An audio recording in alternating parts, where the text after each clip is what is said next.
Hey everyone, this is Harold Fisher with Politics 963, your location for all things political. We begin today with the very latest on the growing controversy surrounding the president's son, Donald Trump Jr., and his meeting with a Russian lawyer. My guest today, April Ryan. She's a White House correspondent for the American Urban Radio Network and a CNN analyst. April, thanks for joining me. I appreciate it. Thank you, Harold. Let's talk about this press conference. The president had a press conference with the French president. He is in Paris for Bastille celebrations, but he can't escape the controversy regarding his son. We're not hearing the fake news pushback.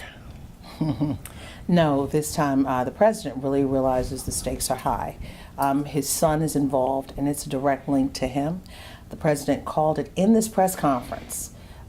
In a response to a question, he said it was opposition research as to why he met with the lawyer who was not a government lawyer. He made that clear as well.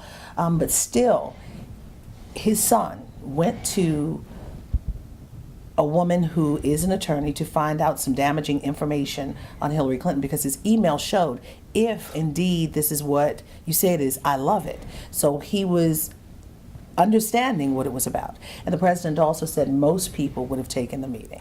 So the spin is trying to support him and trying to make it seem like it's a normal thing to do. Whereas indeed this is not necessarily normal. This could have actually, if what is alleged, with Russia, some of this or what have you, it could have been a micro managing effort to affect our democracy, our elections process. And the interesting thing is we are finding out more about this Russian lawyer, Natalia Veselnitskaya. She really is a much more powerful person than Donald Trump Jr. first gave us the impression that she was. Of course, everything is downplayed. Everything is one thing, and then when you find out it's another. There is a lot of smoke here. There's a lot of smoke. There are connections. There are connections around this whole thing that stems from the Miss Universe contest, and connections from Miss Universe and a business deal where the then businessman Donald Trump could have had his name on a building in Russia, and that never happened. So there's so many tentacles, and these connections are also close to the Kremlin. And what's interesting is you have a president who is a micromanager, because people always wonder, did he know? But he is a micromanager down to the minutest of details. And that's the question. People are wondering, did Donald Trump Jr. tell his father? And then on top of that, other people are saying in the national intelligence community that if there's anything that happens where it relates to the government, Putin knows, they say. He's a micromanager as well. So it remains to be seen the width, how far this investigation expands, who is involved, and the heights. So are we going to see Donald Trump testify before a Senate Intelligence Committee? Chances of that high or low? I guarantee you the attorneys are trying to stop it. It would be a very interesting day, to say the least, if a president of the United States has to testify.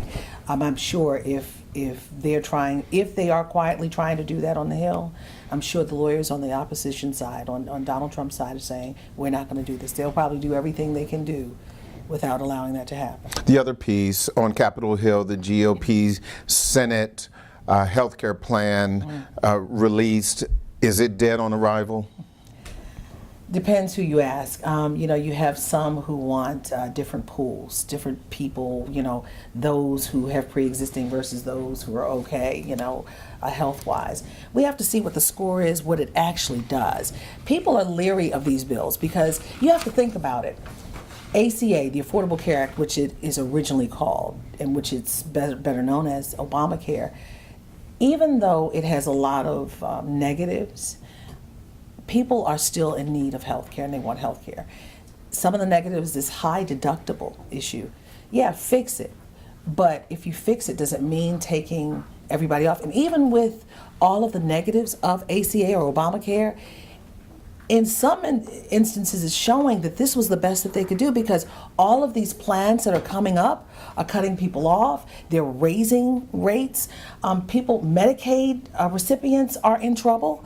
So it makes you wonder. And you have to remember, Harold, that the ACA, the Affordable Care Act, had 100 Republican amendments in it when it was first made.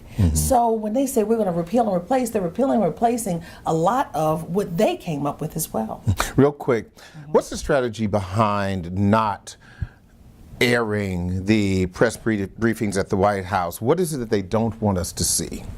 They don't want us to see them vacillating or going back on something that they already gave. They also feel that it's high theatrics, but it's not. What happens is that if you don't talk to us, there's more of a anxiety and anticipation, and it heightens the tension in the room. Now, years ago, with other press secretaries, we used to have a thing called the gaggle. We would go in the office in the morning to the press secretary's office, and he would talk to us off the record. And that would take a lot of the steam out, and then we would have the televised briefings. But now this is it, and there's so much on the table that they're not giving us answers to. And now it's more of a combative, a room, a briefing. And it's more of a war on us, not us on them. We're asking questions that are real, and they are attacking us, trying to diminish the press, discredit the press. And I don't know how long they're going to go, but we're going to continue to be there. You know, you are a shoe leather reporter. We've known each other for years, but this is a big year for you. The irony is that the Trump presidency has kind of elevated you. How do you feel? I've been there for 20 years, Harold. Right. We've known each other since college. Exactly. We have been friends But since now college. the world knows you when they didn't know you before. I've been doing the same thing for 20 years, asking the same kinds of questions.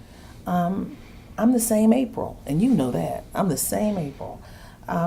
But you know, it's sad, but it's good in a way. It's showing that there are reporters there that are not in the pocket of an administration. I did the same thing with Bill Clinton. I did the same thing with George W. Bush.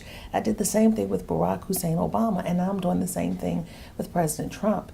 But the issue is the fight is real. And unfortunately, we don't have a lot of the same kinds of reporters that we had back in the day, the Helen Thomases, the Sam Donaldsons. Ann Compton just retired recently. So we don't have those people in there who remember how to challenge.